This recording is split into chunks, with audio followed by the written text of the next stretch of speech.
Please don't be a nuisance. You rely on others too much. Try to handle things on your own a bit, will you? Sai spoke these thoughtless words to Bianca, who is physically challenged, unaware of the struggles she faces. I'll never forgive you if you dare speak ill of Bianca again.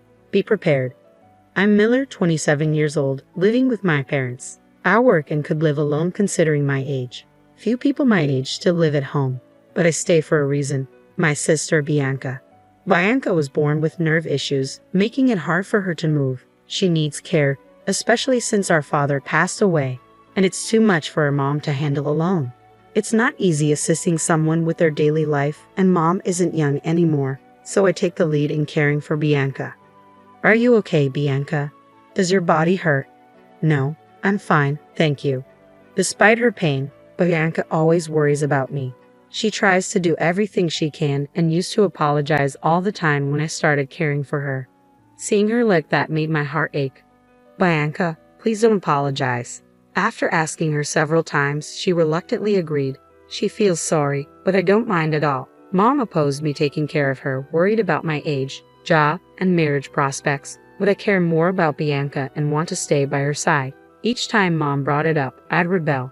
I want to be with Bianca. Reflecting on it now, I was quite childish. Mom understood it and stopped objecting. She takes care of Bianca while I'm at work. I'm grateful for her concern, but being there for Bianca means the most to me.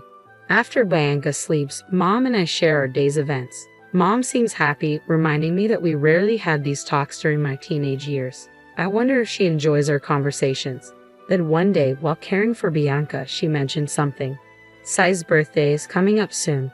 Ah, Kelly, I was confused. Kelly is my younger sister. I'm the middle of 3 sisters. After graduating high school, Sai left home and never returned. She doesn't answer calls or emails, and it's unclear if she even reads them. Sai always disliked Bianca for her disability. Bianca, you're gross. Stay away from me, she would say, causing trouble for Mom and Bianca. As a child, she found Bianca's differences suspicious. When Mom scolded her, "Hey, you can't say that," Kelly would behave for a while but soon start harassing Bianca again, hiding her pencil case, using foul language. Mom and I were exasperated with Sai. As she grew into a teenager, her attitude towards Bianca worsened. She started staying out late, and it wasn't unusual for her not to come home. No matter how much we cautioned her, she'd yell, "Shut up, don't interfere," and storm out. Eventually, Mom gave up. Just let her be. On the day Sai left home after high school, she said to Bianca, "Please don't trouble me. I mean, you're too dependent on others. Try to do something on your own for a change." Oblivious to Bianca's situation, Sai added these words. Despite her limitations, Bianca tried to be independent. She browsed job listings with her immobile body, determined to work. Ultimately, she couldn't find employment and remained home, but she never stopped trying to increase what she could do by herself.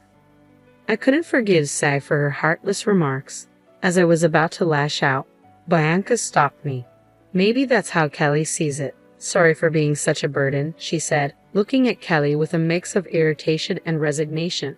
Kelly left home, and we lost touch. I heard from relatives that she got married right after high school, likely spending time at her boyfriend's place even before that. Initially, I tried reaching out, but she never responded, so I tried to live without thinking about Kelly. Bianca, are you going to contact Kelly again this year? Yeah, I think I'll try. Despite the hurtful words, Bianca still sent birthday messages to Sai, knowing she wouldn't reply. She said she wanted to at least wish Sai a happy birthday since she couldn't do much for her. I told her she was kind, but she always denied it. Just normal, she'd say, shyly smiling. Months later, Mom and I stood beside Bianca, who lay peacefully in her hospital bed. Her condition had worsened after Kelly's birthday, and she passed away. It was heartbreaking to see Bianca, who could no longer speak, and I cried daily. There was no reply from Kelly, even when I informed her of Bianca's death.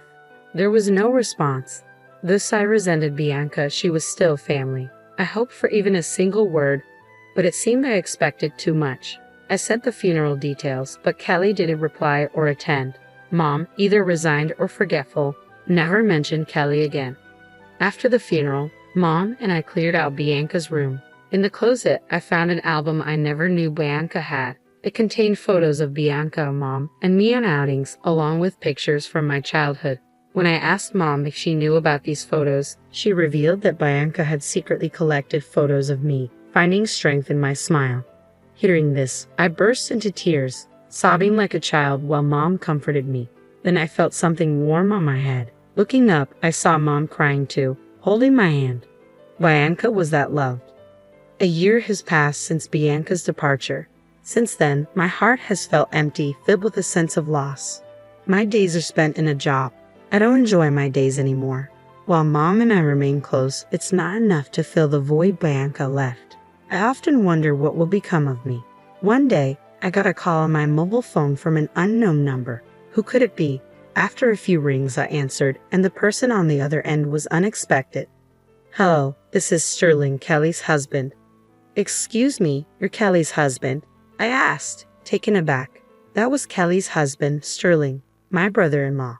The mystery deepened. What could Sterling possibly want with me? Yes, he replied, his tone sounding somewhat angry.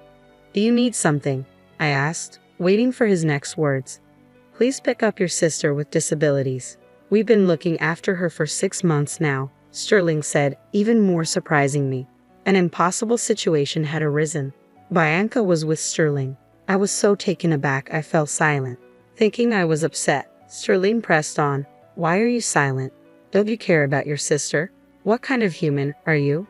His words bewildered me, but I finally spoke up. Bianca passed away a year ago.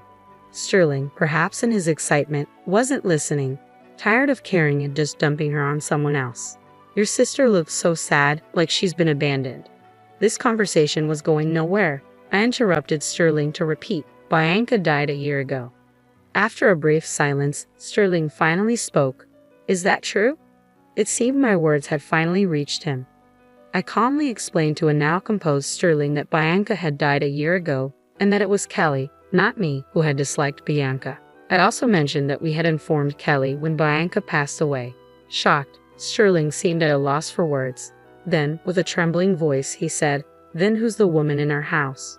Excuse me, I asked, listening intently to Sterling's story. Apparently, 6 months ago, Kelly brought home a woman in a wheelchair, claiming she was her sister. Initially, they tried contacting us repeatedly, but Kelly had dismissed their efforts, saying, Nobody will listen, it's pointless. Refusing to acknowledge us despite claiming the woman was Bianca, Kelly didn't care for her at all. After returning from work, all the care fell on Sterling. Despite hearing the entire story, I couldn't grasp the situation, and it seems Sterling himself felt the same. Would you mind coming to our house? Maybe it's better to talk in person. Indeed, meeting and talking in person would be quicker than over the phone. I agreed to Sterling's suggestion and decided to visit his apartment with Mom next weekend. When I told Mom about the call from Sterling and the story about Bianca, she was very surprised and quite scared at the possibility that Bianca, who was supposed to be gone, might still be there. Finally, the day arrived. Bracing ourselves, we left the house and headed to Sterling's apartment. Nervous, I muttered as we approached the place. Mom nodded beside me, looking tense as well. We approached the designated room and rang the bell. From inside, we heard 2 sets of footsteps stop abruptly. The door opened, and a fresh-faced young man appeared. Mother-in-law, sister-in-law, thank you for coming all this way, Sterling said, leading us inside. We followed his lead, but as we were about to enter the room, we were interrupted by a familiar figure. Hey, why are you here? I didn't call you, and you haven't even met Sterling. Just do as I say, and leave quickly, Kelly said, trying to block our entry.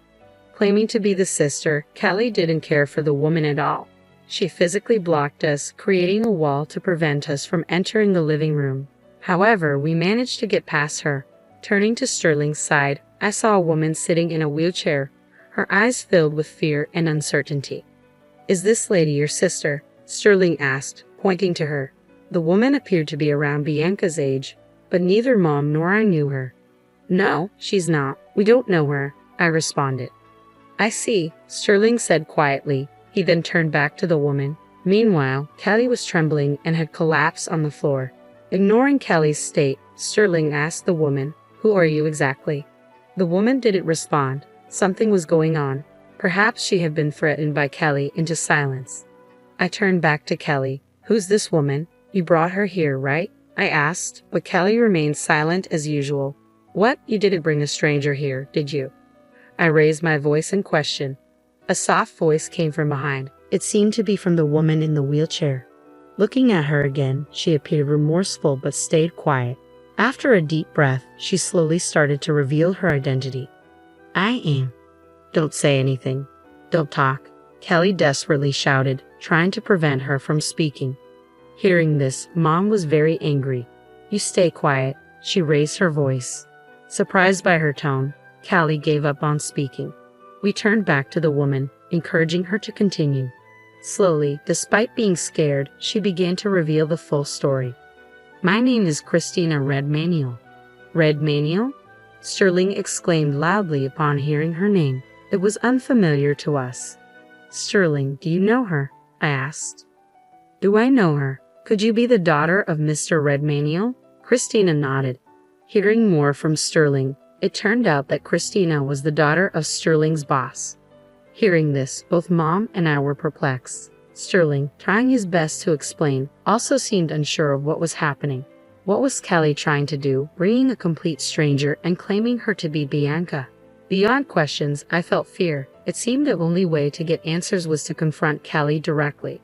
I stood up next to Kelly, who still sat on the floor with a disgruntled expression, and demanded an explanation. What's going on? You started all this, right? Involving so many people is unthinkable. Explain everything. However, Kelly just stood there, staring off into space, refusing to speak. Even when cornered like this, she seemed unwilling to reveal the truth. I knew Kelly had issues, but I didn't expect her to be this stubborn. What should we do now? As I pondered, Christina spoke up. Kelly is dating my brother, she said, looking right at us with an unexpected boldness. Noticing Christina's assertiveness, Kelly glared at her and then tried to pounce on her. We managed to stop her and turned our attention back to Christina. Stammering at times but earnest, Christina shared her story. Kelly tried to interrupt, but Mom's stern look silenced her. Christina revealed that she had been living with a disability in her lower body since a childhood accident. Since then, her family had been overly cautious around her, making her feel uncomfortable. One day, after more than 10 years of this, Kelly suddenly showed up. I'll take you in, she had said. Confused, Christina eventually felt less afraid, knowing Kelly was her brother's partner. Perhaps Kelly took Christina in to impress her boyfriend. Once at Kelly's home, Kelly did nothing for Christina, leaving everything to Sterling. When alone with Kelly, the kindness shown at the time of taking her in vanished. You're in the way, Kelly would often say, negating Christina's existence. The way she treated Christina was similar to how she had treated Bianca. A nuisance. Go away? Don't be a dependent. Hearing this, I was shaking with anger. Such a person being my sister was too shameful. What do you mean, Kelly? I asked. Kelly retorted loudly, it's all Sterling's fault. He's always busy with work and doesn't pay attention to me. That's for the family's sake. How dare you talk so arrogantly when you don't even work? Sterling was clearly angry, hearing such childish excuses. If you're not working, it would be nice to have Sterling go to work for you, I said, watching Kelly continue with her excuses. I was overwhelmed with anger like never before. Just as I was about to unleash my fury on Kelly, Sterling spoke up. Do you realize how many people you are hurting, Kelly? Your sister, your mother, Christina, and your late sister. As a human being, you were out of line. Kelly stopped making excuses and was visibly shocked. Usually faced with a calm Sterling, she tried to retort but ultimately couldn't find the words against Sterling's anger. Sterling continued to explain how serious the situation was. But I mean, Kelly tried to make more excuses, but tears prevented her from speaking clearly. Seeing Kelly acting like a victim infuriated me, and I spoke up again. Do you know how much Bianca worried about you, Kelly? Kelly turned towards me, tears in her eyes. I don't know any sister. I don't have a sister. Her words left me in shock. I never expected her to say something like that. I was at a loss for words, but before I knew it, I blurted out, do you know, Kelly, that Bianca sent you an email every year on your birthday? Despite the terrible things you said to her, she always thought of you. Kelly hung her head down again. She must have known about the birthday emails, but chose to ignore them. Despicable, I said. Callie didn't expect such words from me. She remained silent, tears quietly streaming down her face. Afterward, Sterling and Callie got divorced. Sterling seemed very angry with his brother for neglecting Christina and discussed with his boss the affair and the treatment of Christina. Soon, rumors about the brother, some perhaps unfounded, began to spread in the company. He tried to endure it first but eventually resigned. Callie, after the divorce, moved in with Christina's brother, but with him leaving his job, they had no source of income. They moved from their previous residence to a cheaper apartment and somehow managed to get by. After the divorce, Callie came to me begging, "Let me live at our parents' house." Of course, I refused. Mom managed to send Callie back this time. Unlike before, Callie sent many messages, but I ignored all of them. Eventually, the messages stopped. However, what really bothered me was why Christina stayed in that house without any resistance. Christina and I became friends after that incident. Out of curiosity, I asked her why she didn't try to escape. Her answer was surprising. It turned out that Christina had fallen in love with Sterling, who cared for her without expecting anything in return. She knew she would never be with him if she stayed, but going back home wasn't an option either, as she wouldn't be treated well there. Callie's words were hurtful, but being near Sterling made her happy. Now, amazingly, she and Sterling are married. Married? I exclaimed in surprise. I had not expected such a turn of events. Sterling, too, must have been drawn to Christina while caring for her. Now they lived together in that apartment. Upon closer inspection, a ring shone on her left ring finger. Despite everything, had this incident not happened, Christina and I wouldn't have become close friends, nor would she have married Sterling. It was a complex process, but if everyone is happy now, that's what matters. I too need to find a marriage partner soon. With that thought, I savored my coffee.